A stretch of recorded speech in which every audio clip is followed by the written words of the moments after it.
周五晚上8点祷告会，欢迎弟兄姐妹参加。下周为新竹圣经学院奉献主日，学院院长阮介明牧师将前来本会讲道、请安和报告。下周是升级主日，将于第2场礼拜中邀请所有升级的儿童及青少年到台前领受祝福。士林教会社教130周年行过历史迈向使命系列活动，乐山教养院院生作品展将于今日第2场礼拜后在教育馆1楼、2楼举行开幕式，同一个时段举办周边商品义卖，欢迎兄姐参加，让爱从士林走入乐山。平安，基督教信仰最奥秘、最令人振奋的就是复活。过去这2年多，因为疫情影响，我们戴着口罩，保持社交距离，我们做好防疫准备。但是呢，相对的，我们的心灵也消沉，也被无形的口罩束缚了。诗篇这么说：上帝啊，你叫我们遇到重大灾难，也要让我们再活过来。彼得也说，借着耶稣基督从死里复活重生的我们，使我们有活泼的盼望。因此，我们借着积极参加教会的活动、聚会、敬拜，父道平安，重新点燃心灵活力，将活泼盼望的彼此相爱带给这个世代。平安。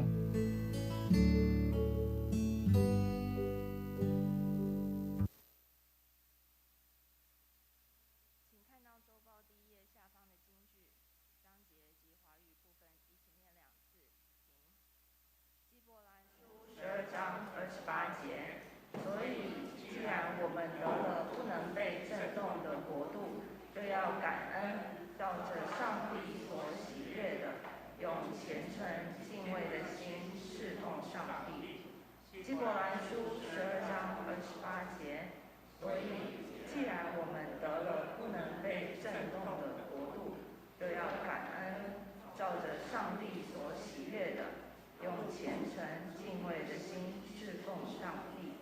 让我们站立，一同来祷告。阿爸，我们在天上的父，创造天地的主，一切荣耀都归你圣灵。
平安的神，爸爸，感谢你的恩典和无条件的爱，谢谢你照着我们的样子爱我们，而不是照着别人认为我们该有的样子爱我们。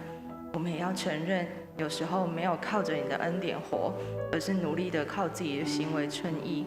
我们的骄傲拦阻了和你的关系，也拦阻了我们和别人的关系。求你饶恕，也求你帮助我们持续活在你的爱中，不是在成就中找到价值，帮助我们选择重视和你的关系，以及我们所爱之人的关系。最后，我们用主教导的主祷文一起来祷告。我们在天上的父，愿人都尊你的名为圣，愿你的国降临，愿你的旨意行在地上，如同行在天上。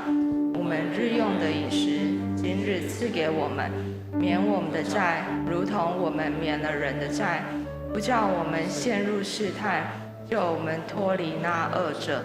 因为国度、权柄、荣耀，全是你的，直到永远。阿们。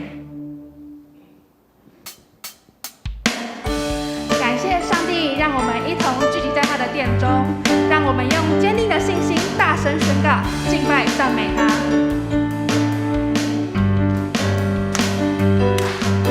虽然道路崎岖，困难险阻，但我心中知道，你一直都在。不能明白为何担子重担，但我始终相信，你一直牵着我。大山可以挪开，大海有路出来。我要大声宣告，耶稣，你一直都在。你手上的钉痕，彰显十架的爱。我要大声宣告，耶稣，你一直都在。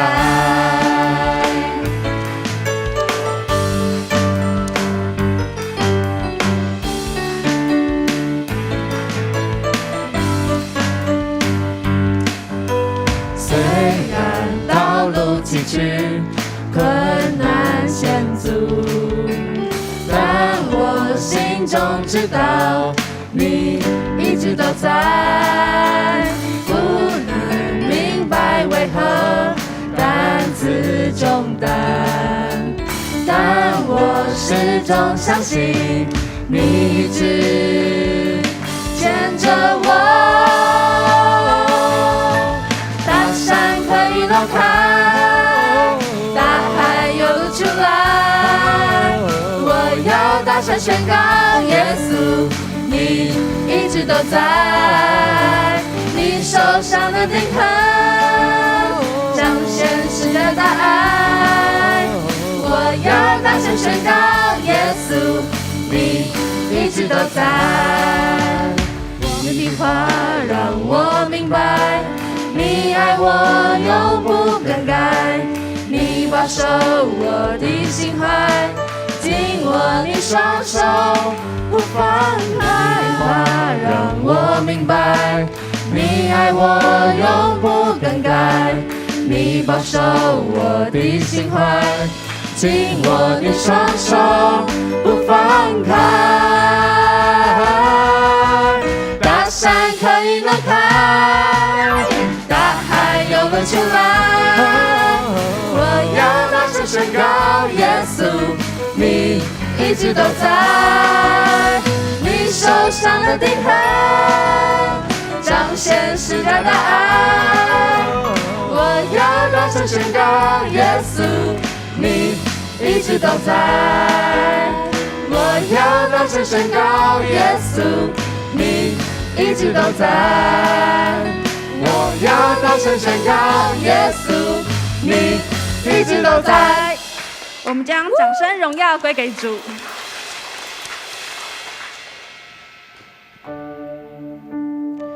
神啊，你是我心切慕，如入切慕溪水。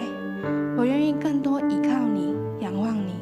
你是我唯一所求所想，我要单单的渴慕爱慕你。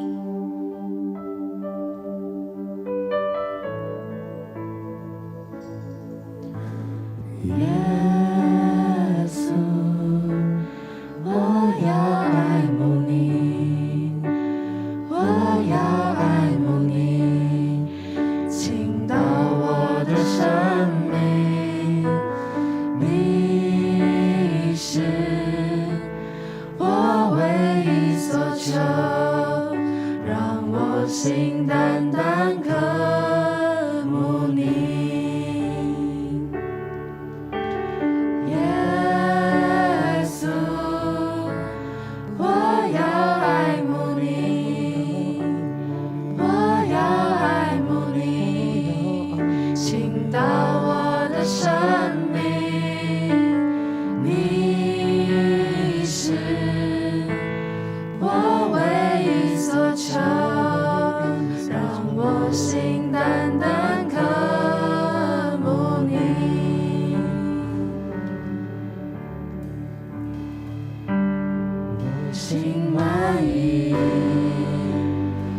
我心满意，对你的爱和思念无止境，让我走向你的身旁，贴近你，主啊，我渴慕寻求你。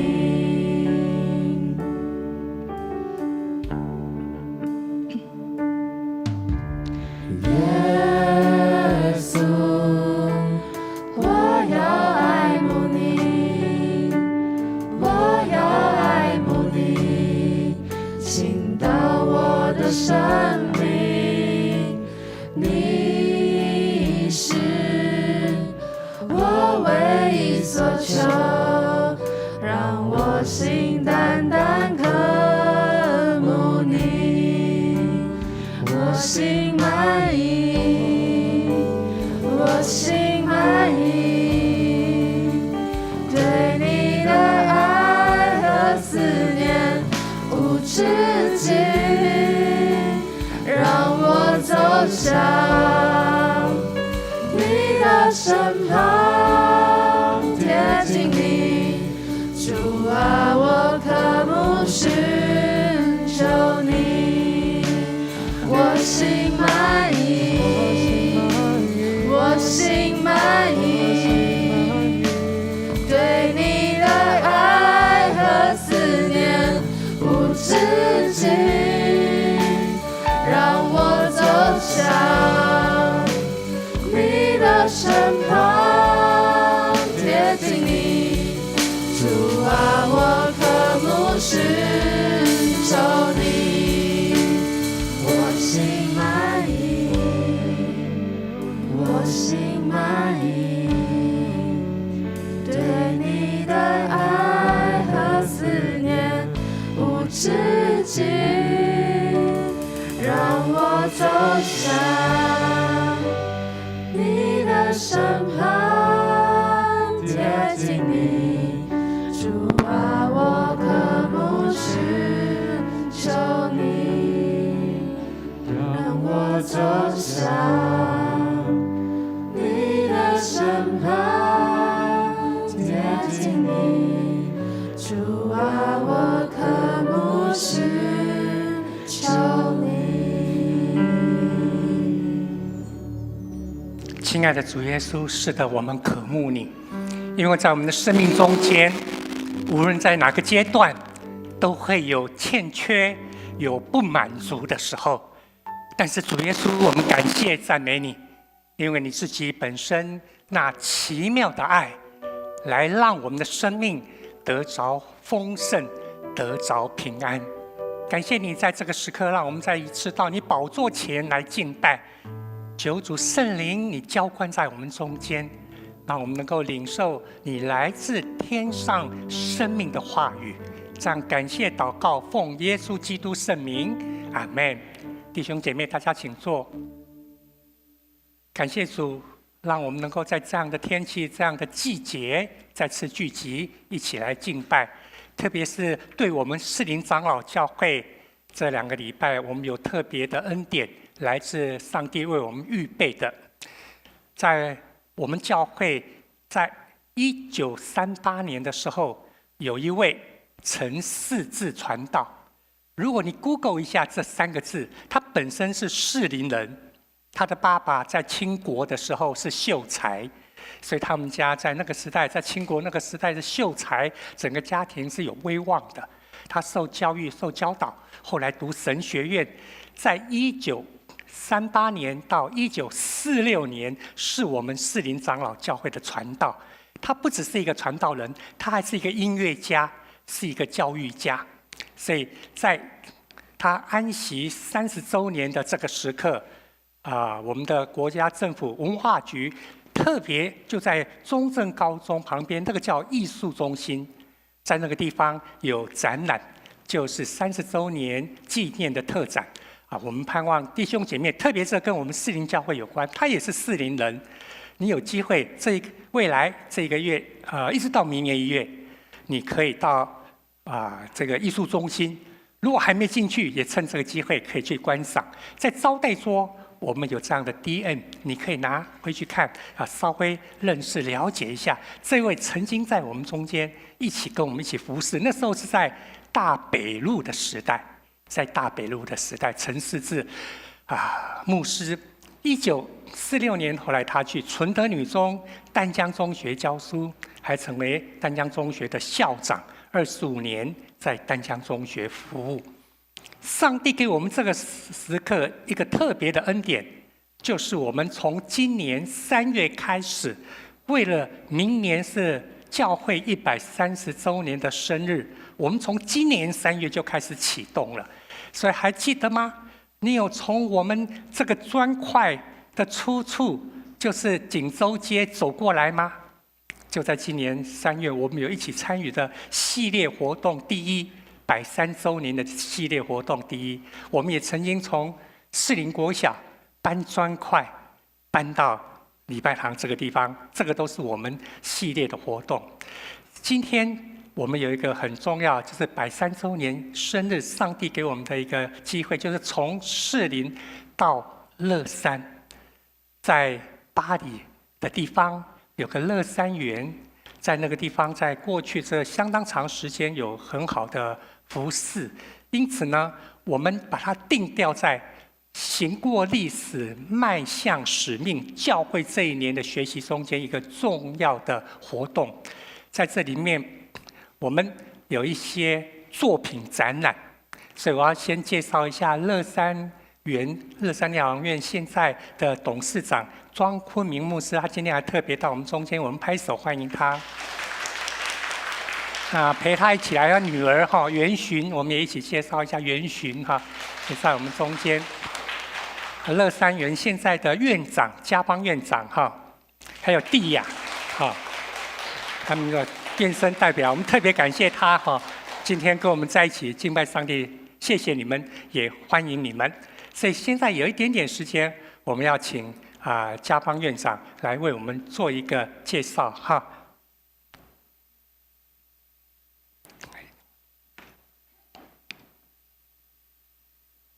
徐牧师，然后各位士林教会的弟兄姐妹，大家平安。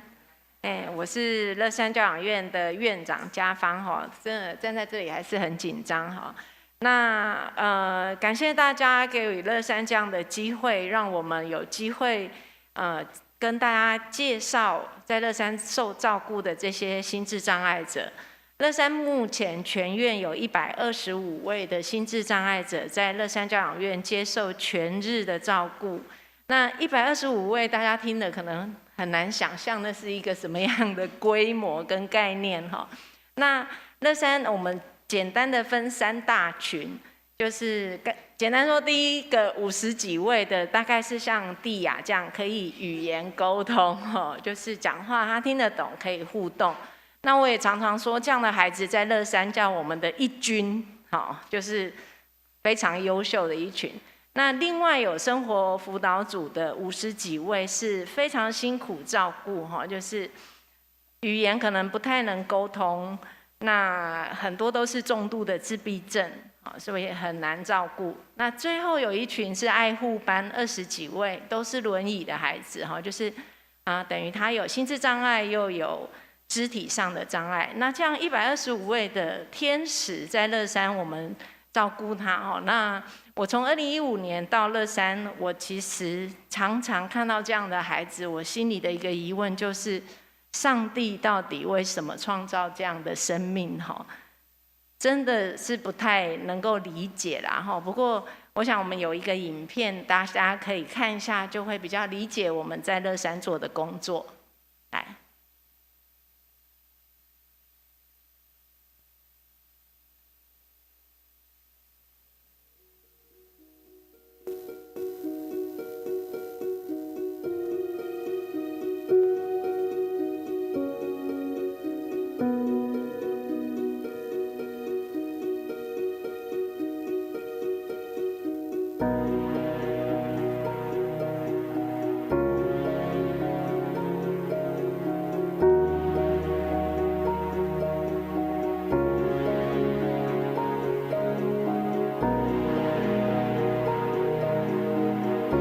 机构创立之初，它是有一个初衷，照顾一群被社会排斥的人，但是创办人觉得他们应该要有权利过有尊严的生活。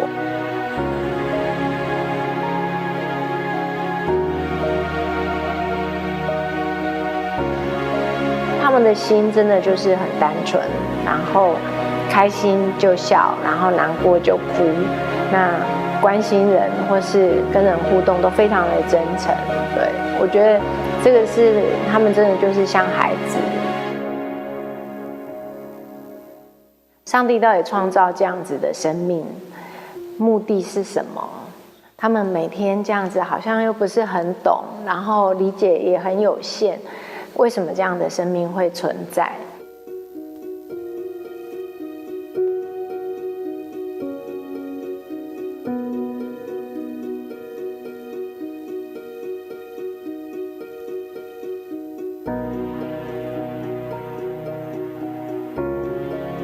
我是刘信雅，我今年28岁，我喜欢画画，我从小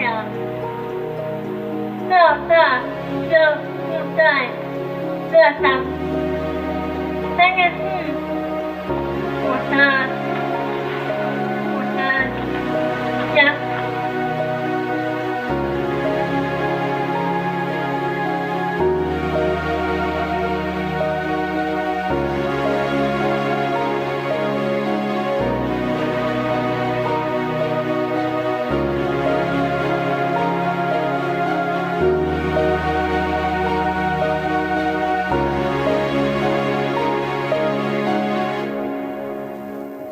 看到你的作品在这里展出。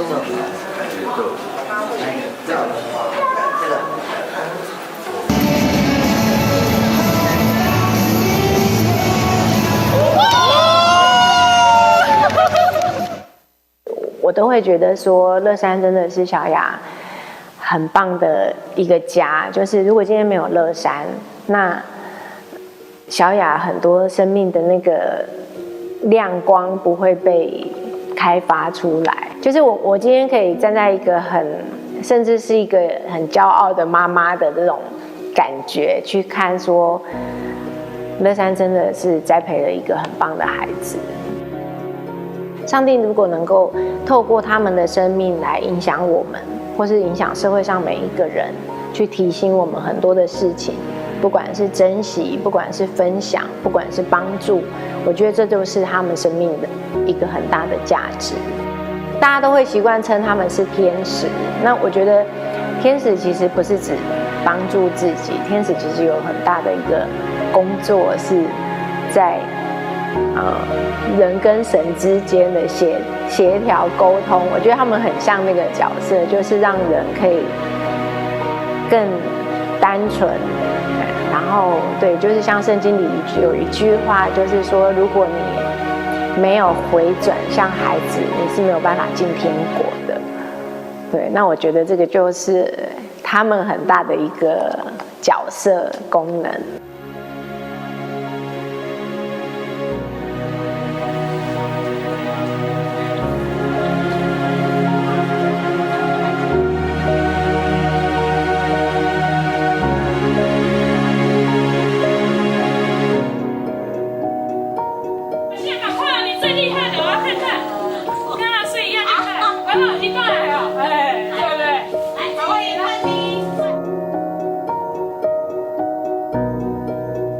其实我们一生能够改变别人生命的事真的不多，可是在乐山没有那么难。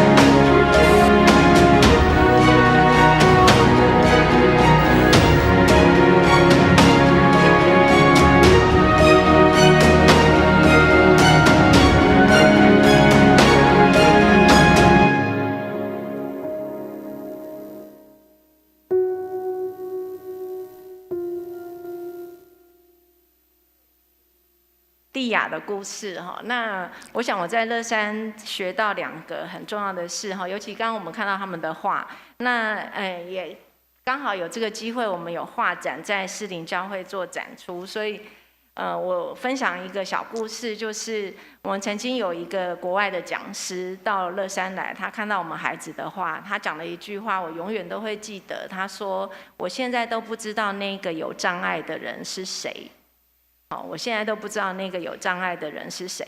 所以趁着我们的画在士林展出的时候，我想大家在欣赏的时候也可以想一想哈，这个我觉得在乐山孩子教会我重新去看什么叫障碍。那另外一个功课就是，我其实从我们乐山的孩子身上学到纯真这件事哈，我真的没有遇过这么单纯的人在我们的身边哈，所以他们也让我们有很多的学习，所以也感谢上帝有这样的机会到士林教会来介绍乐山，让大家认识。那感谢士林教会的接纳。以上报告，谢谢。我们感谢家邦院长的分享哈。蒂雅要不要讲2句话？在乐山成为你的家，盼望能够在那个地方继续享受上帝的爱。其实在我们的生活生命中间，我们经历一个很大的功课。我们常常听到这样的口号说一切都是恩典，但偏偏我们好像行在律法、行在法律、行在规矩、行在约束之下。我们盼望我们得到的是真的是恩典，可是呢，所体会到的、所经历到的，想要抗议的是，为什么那么多约束、那么多要求、那么多的限制？我们从今天所要看的路加福音一起来学这个功课。我们请知玉执事带领我们来看这段经文。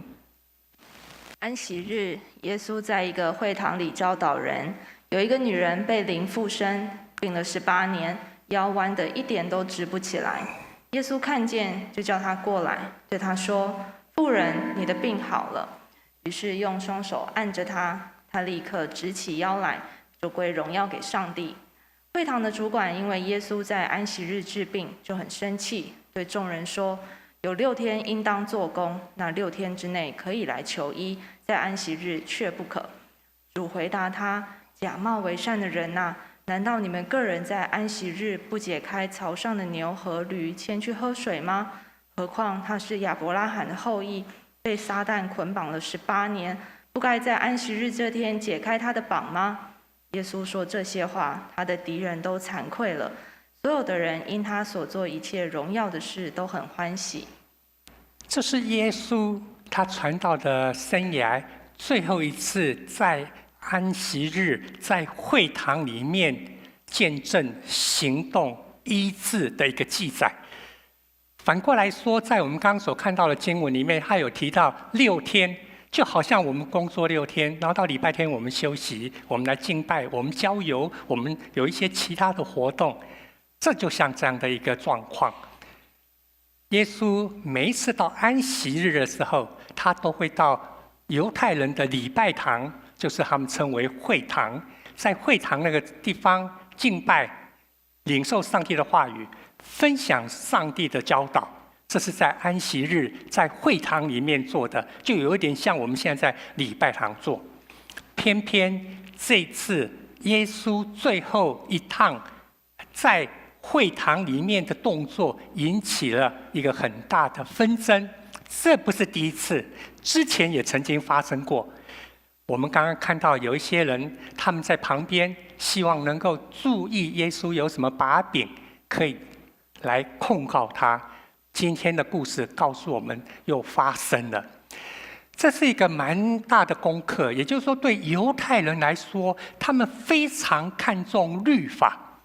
小学的时候，我觉得圣经写错了，他翻译错了，明明是法律，你为什么翻成律法？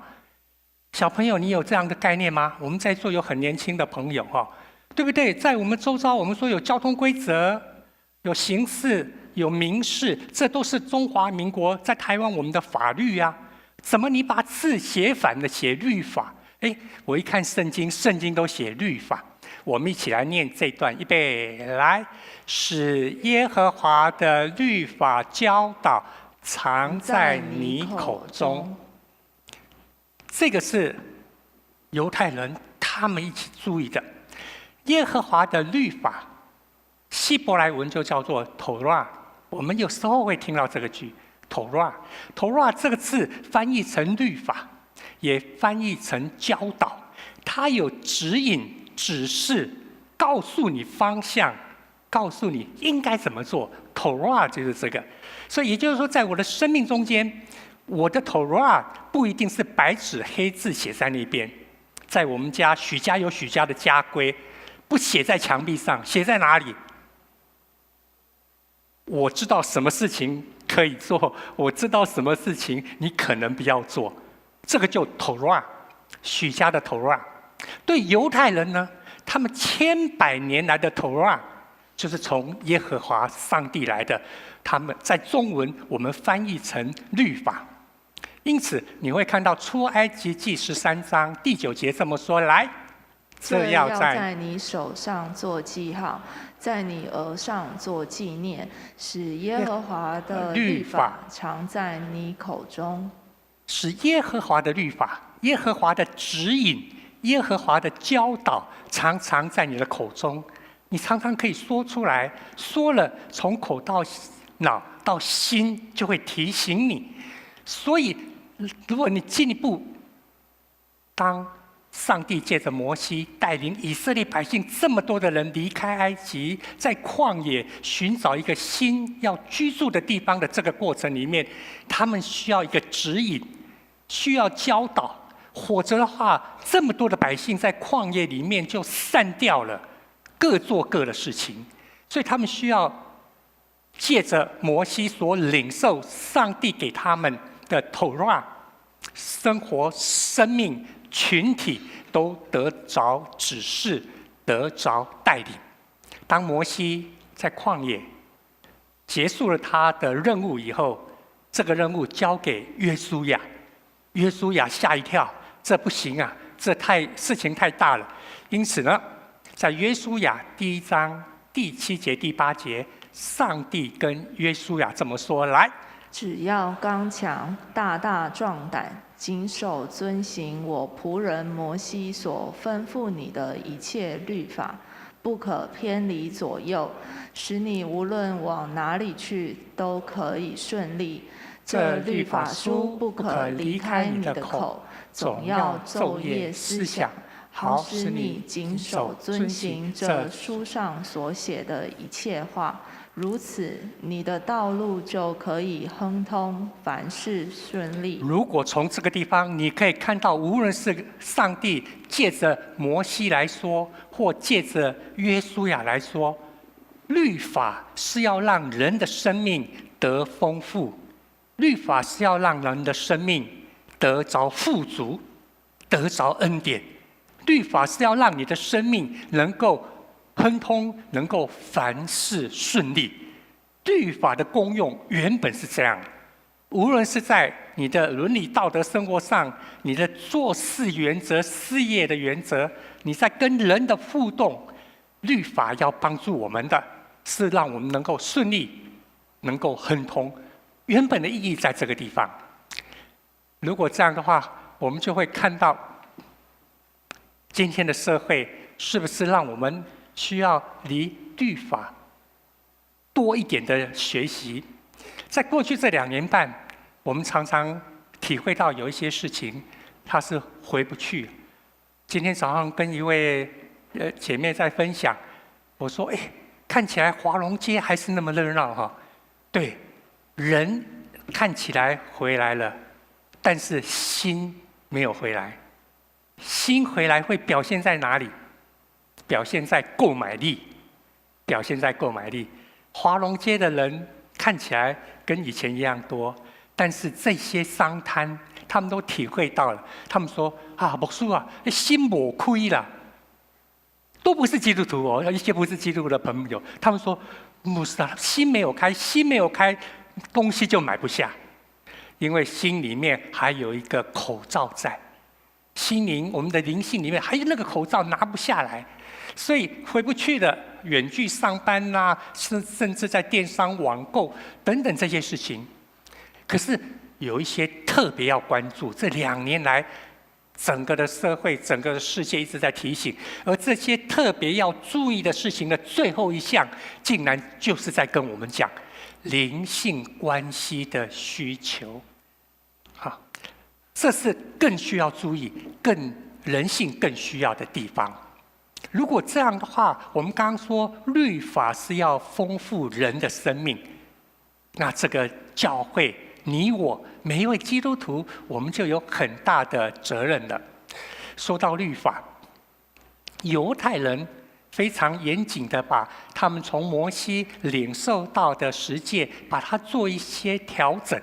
那总共有613条，这是犹太的老师拉比他们整理出来，在200多年前。613条里面有248条是你要怎么样，你要孝顺父母，你要做什么事情，它不是抽象的孝顺父母哦，你必须每个礼拜要拿多少钱给爸爸妈妈，就写得很详细，让他们的信徒犹太人知道我应该怎么做，有248条，然后你不可以做的有365条。比方说最右边的，你不可杀人，从人第一次的凶杀案就出来了。你不可说谎，什么叫做说谎？他就很严格的告诉你，也很清楚告诉你，什么样叫说谎，什么不叫做说谎。所以这些拉比他们就很严谨的把律法成为这些诫命，总共613条。为什么说28呢？拉比的解剖学。2000多年前，拉比他们在解剖人的身体的时候，说人骨头、器官总共合起来有248样，所以表示你要的就是全人。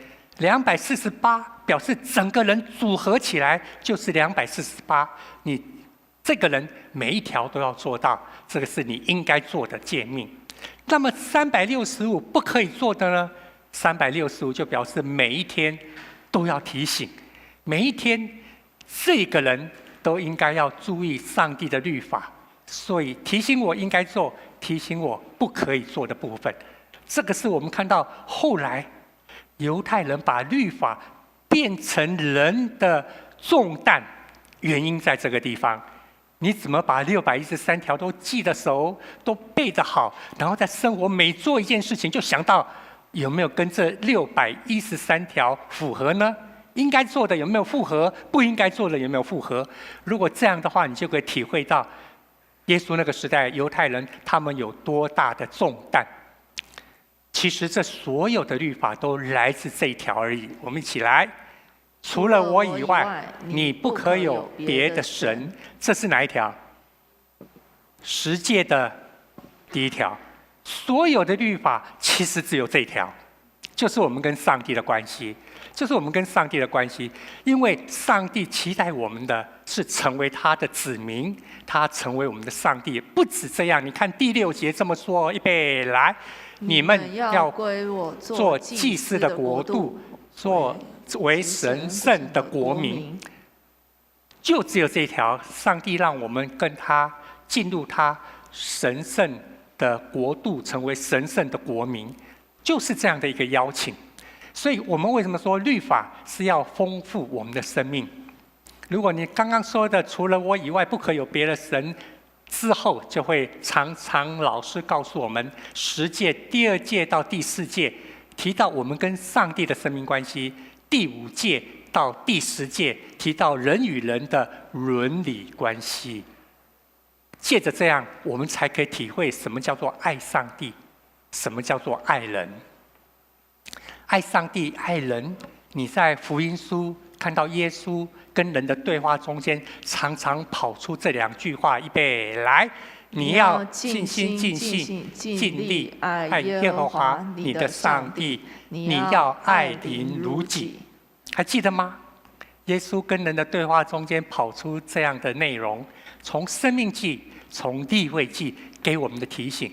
这种提醒它不只是说说就算了，就好像石头堆叠起来，对犹太人来说，石头堆叠起来成为一个记号，成为一个祭坛，成为一个跟上帝立约的地方。所以要爱上帝，要爱人。这也是在说到律法的时候，我们在说的情况。所以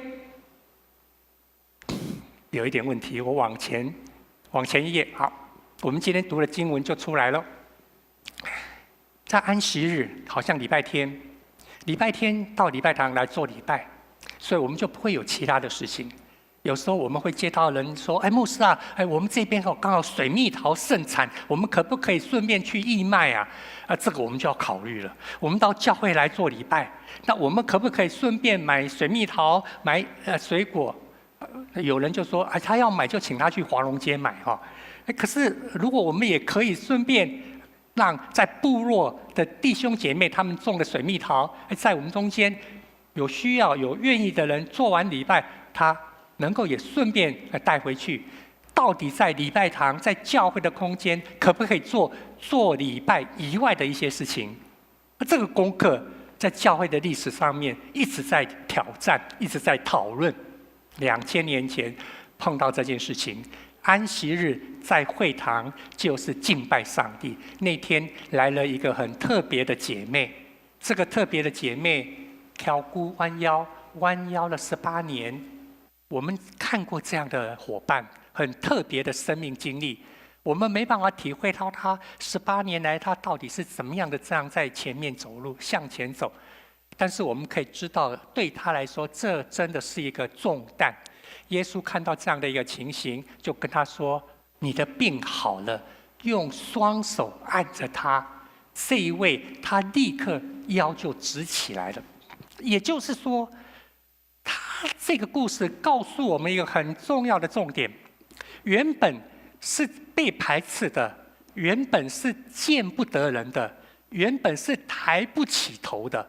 但是因为耶稣基督的爱恩典进入了他的生命中间，他能够向前走，不管他的腰有没有，肉体的腰有没有直起来，但是他可以抬头面对其他的人，他可以跟我们一样，没有所谓的特别的人，大家都是上帝的儿女，在上帝的家，在会堂，在敬拜上帝的中间，我们都是弟兄姐妹。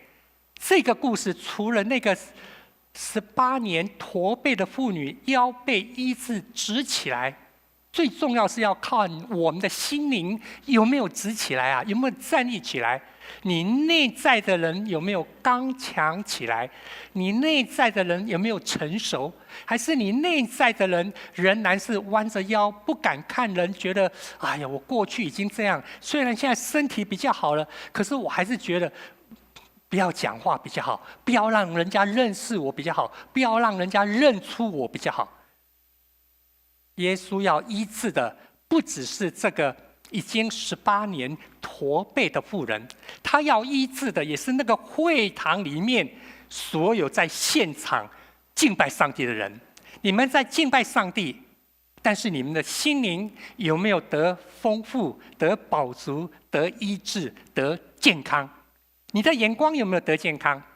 因此在我们的周遭就不会看这位18年驼背的妇女叫做障碍，叫做残障了，反而是在她的身上有一个特别的记号，有一个特别的伤口，就好像先知以赛亚说的：“他受鞭伤，我们得医治。”为了我们，他受鞭伤。耶稣基督为了那个会堂所有的人能够正确的认识律法，正确的知道律法是要丰富我们的生命，所以耶稣让那位18年驼背的妇女她能够直起来。重点不只是在于她身体健康站起来，重点是她的心灵。她知道她以后来到会堂能够很大方的跟人家交往，他能够愿意把心灵的口罩拿掉，跟人家一起敬拜上帝。可是这样的事情显然没有让周遭的人完全明白，特别是会堂的主管，特别是这些宗教人士。当我们在律法里面钻研越来越深的时候，我们反而可惜没有得着丰盛，竟然反而被捆绑住了。所以他说的很有道理啊。从人世间角度说，你要医治，你要工作，你要做什么，有6天可以做啊。为什么偏偏要在这个时候？因为安息日是不可以医治人的。刚刚365条里面有这条，不能够。如果那我真的流血了，真的出车祸了怎么办？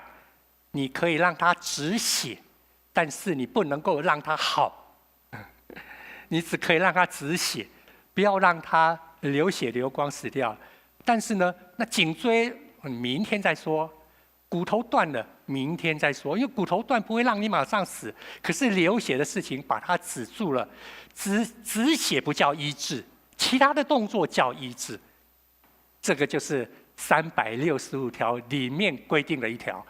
难怪这个会堂的主管会生气，因为在安息日不能做这个啊。耶稣只是要把远远遥远的上帝拉近，成为我们的邻居。所以我们从今年3月开始说到我们的130周年，很重要的一个目标就是你就照这样去行吧，对不对？你知道的，你就照这样去行吧。那个好撒玛利亚人，他帮助了被强盗抢夺的那个人，你知道了就照这样行。你会看到你的周遭有很多的邻居，你愿不愿意成为他的好邻居？或是你愿不愿意让他知道这边有邻居在，有邻舍在？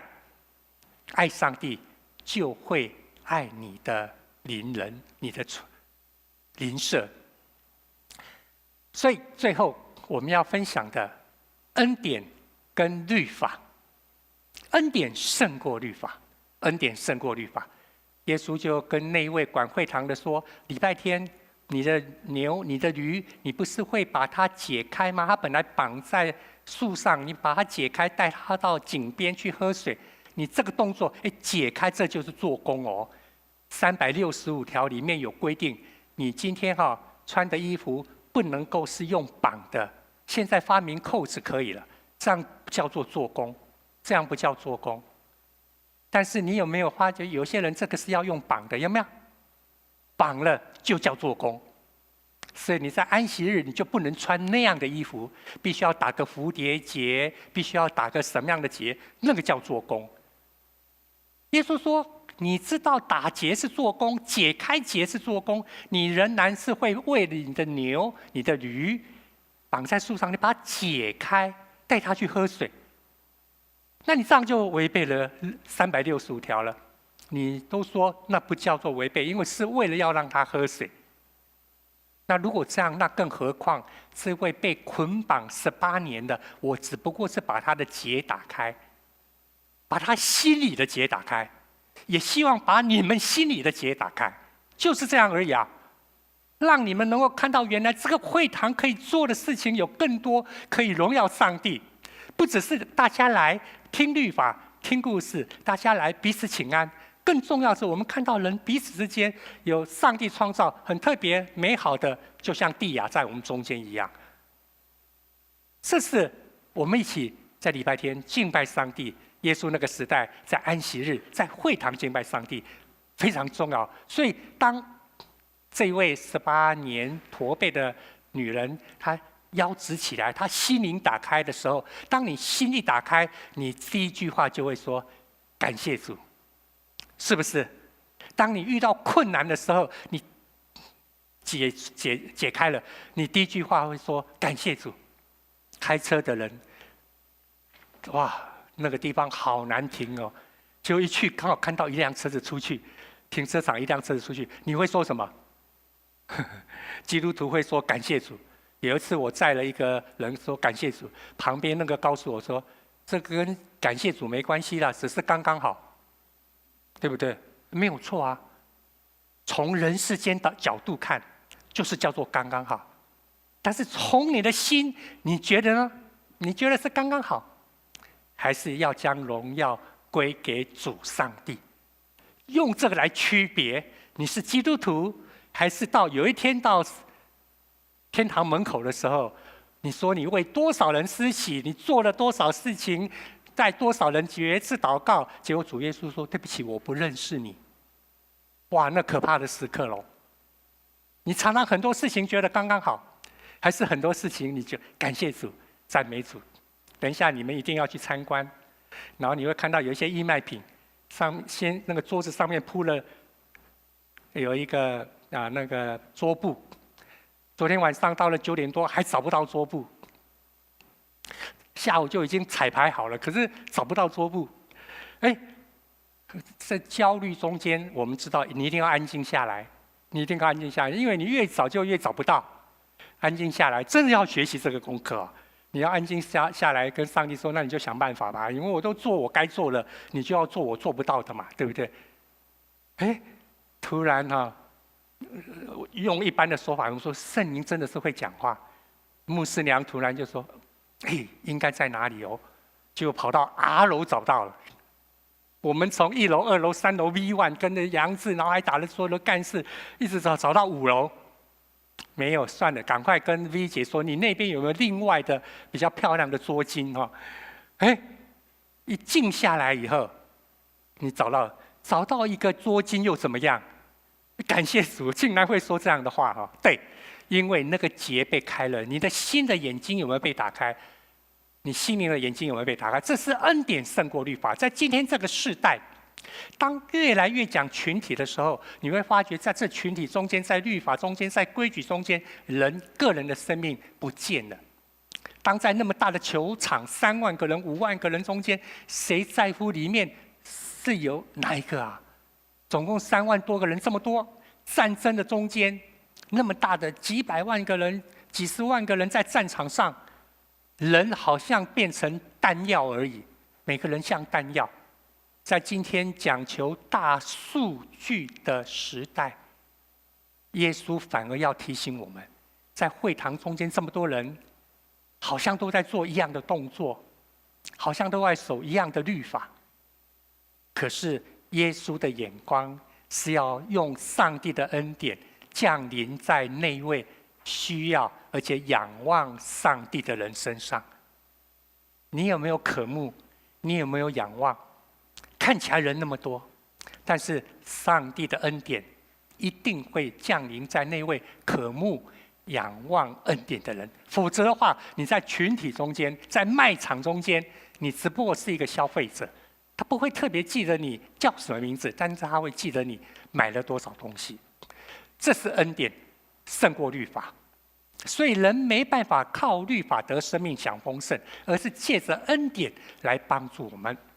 主耶稣今天在这个时刻做这件事情，最主要的其实要告诉我们，如果今天可以医治的话，就不要拖到第2天。在我们的生命中间有许多事情，你要从今天开始，特别跟良善有关的事，特别是跟上帝亲近的事情，你要从今天开始，到了明天就于事无补了。所以我们感谢主上帝，刚刚我们所读的经文，他告诉我们，因为这个恩典让我们进入了一个特别的国度。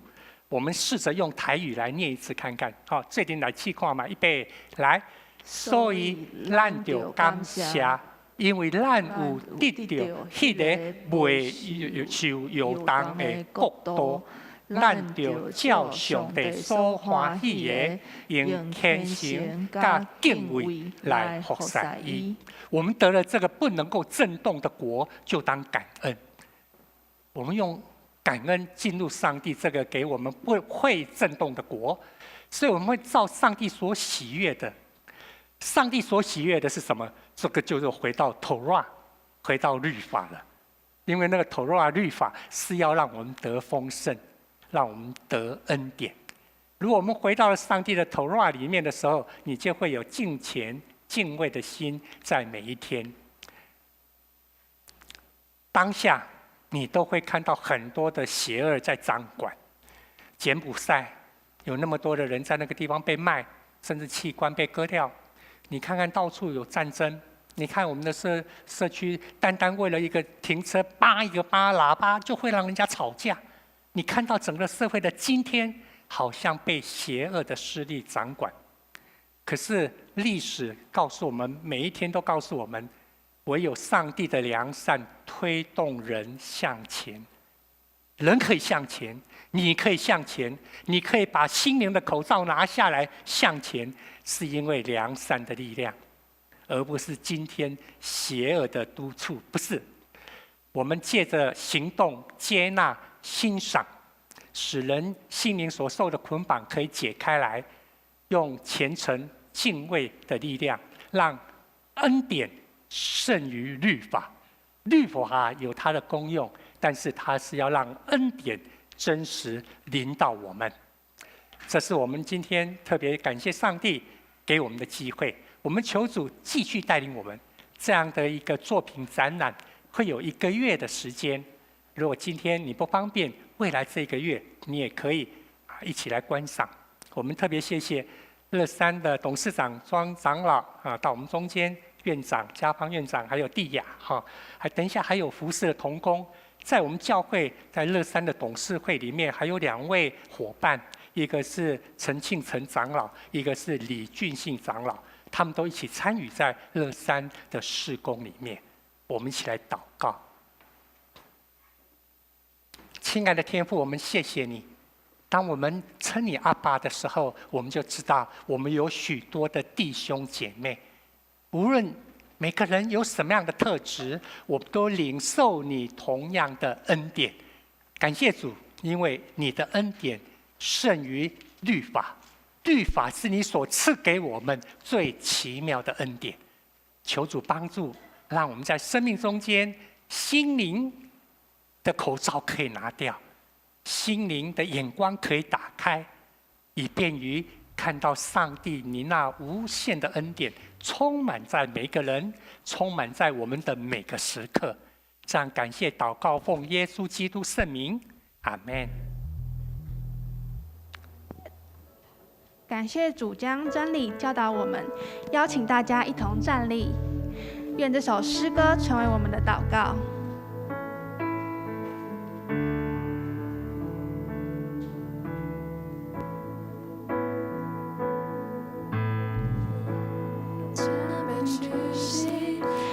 跟随你的话语，在万路中做你的子民。主，我们谦卑屈膝，定义为圣洁国民，在万国中宣扬你生命。愿你荣耀国度降临我们中间，神灵降下，焚烧众人心灵，复兴我们，为世上灵魂代求，为该的宝座前，同心合一，刚强壮胆往普天下去。主，我们谦卑屈膝，来跟随你的话语，在万民中做你的子民。主，我们谦卑屈膝，定义为圣洁国民，在万国中宣扬你生命。愿你荣耀国度降临我们中间，神灵降下，焚烧众人心灵，复兴我们，为世上灵魂代求，建立你的教会，传扬福音，愿你荣耀在全地彰显，愿你荣耀国度降临我们中间，神灵降下，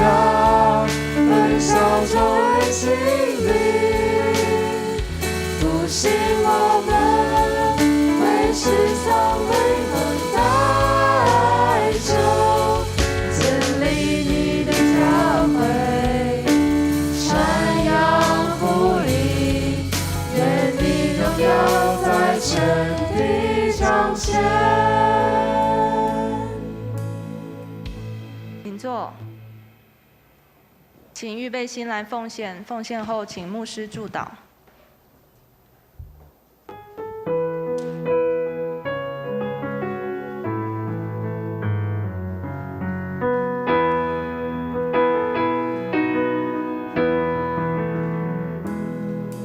你的恩典每天够我用，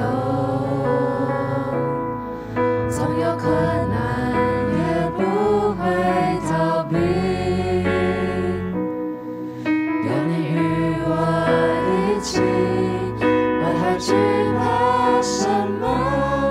是我勇气去改变自己。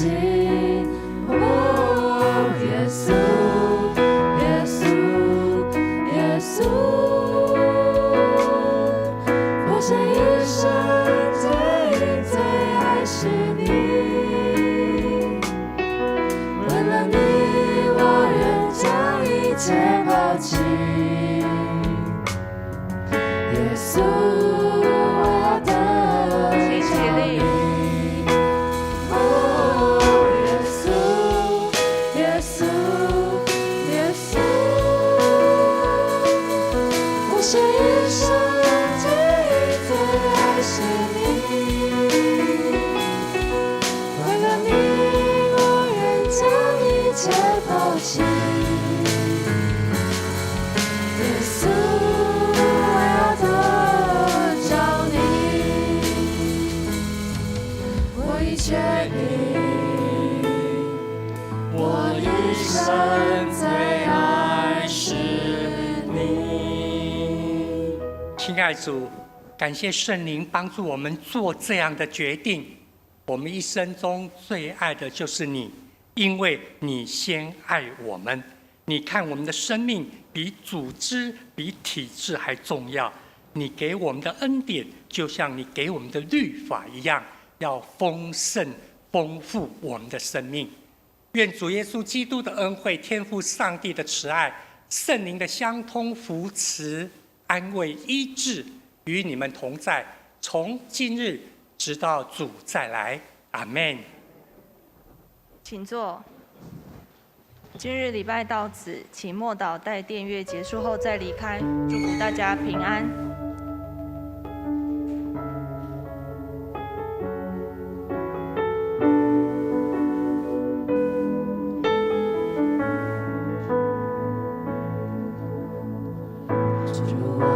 是属你的子民，求赐下福生的心。我们要回转向你父神，也要看见复兴。我们呼求你。设立你宝座在这地，你闭着眼看侧耳垂听，奉主名的呼求，万民都要来敬拜你，荣耀高举你。生命，无形着的全能的。